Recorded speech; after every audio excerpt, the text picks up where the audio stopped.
Paano kung makulong kayo sa loob ng apartment na puno ng mga gagamba? Para lang tong yung movie na Rec, pero imbes na mga zombies, gagamba yung mga kalaban nila. Tungkol ito sa isang grupo ng mga tao na matatrap sa loob ng apartment nila matapos nga na kumalat ang maraming gagamba sa loob nito. Hindi lang ito simpleng mga gagamba dahil sobrang agresibo ng mga ito at gusto pang pumasok sa katawan ng mga tao. Ngayong hindi sila makalabas at papaligiran sila ng mga gagamba na pwedeng lumabas kung saan-saan, dito na nga sila matatakot ng sobra kung saan gagawa sila ng paraan para makasurvive na magtatago, tatakbo at makikipaglaban sila doon sa mga gagamba na gusto silang saputan at gawing ulam nila. Title ng movie, Crawlers. Para lang talaga tong yung Rec na movie pero yung mas nakakatakot dito, yung mga gagamba, pwede silang pumasok or lumusot kung saan-saan eh.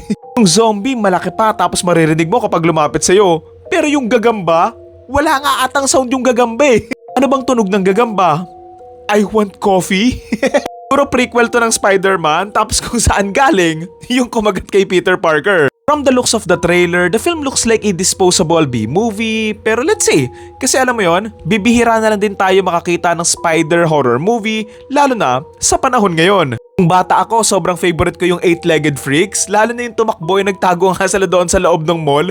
Tuwang-tuwa ako dun eh. Iniisip ko lang sa movie na to, paano nag-decide yung mga tao or yung mga pulis sa labas na ikulong na nga lang yung mga tao doon sa loob? Idalabang nakakahawa yung mga gagamba, kaya ayaw nilang palabasin ganon. Kasi kung wala namang nakakahawa, bakit kailangan pang ikulong yung mga taong nakatira doon sa apartment na yon?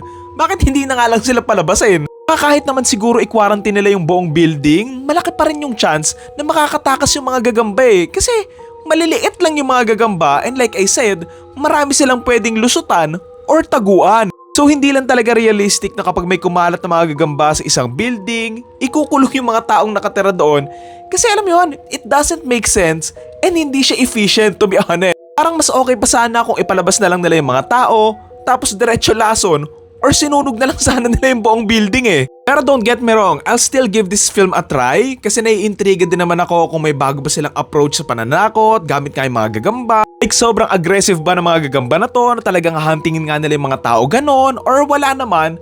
Tapos kung may makasalubong lang sila, tsaka lang sila mangangagat. Based doon sa may trailer, normal size lang naman yung mga gagamba dito. Like hindi naman sila mas malaki or whatsoever na talagang monster sila ganon. So I'm curious talaga kung magiging nakakatakot ba to or nonsensical na horror thriller movie lang. Again, ang title ng movie ay Crawlers at ipapalabas na nga to sa ibang bansa on October 16. Di pa sure kung ipapalabas ba to sa Pilipinas, so siguro around October din or baka September na ganon. So, abangan na lang natin. Yun lang. Thank you!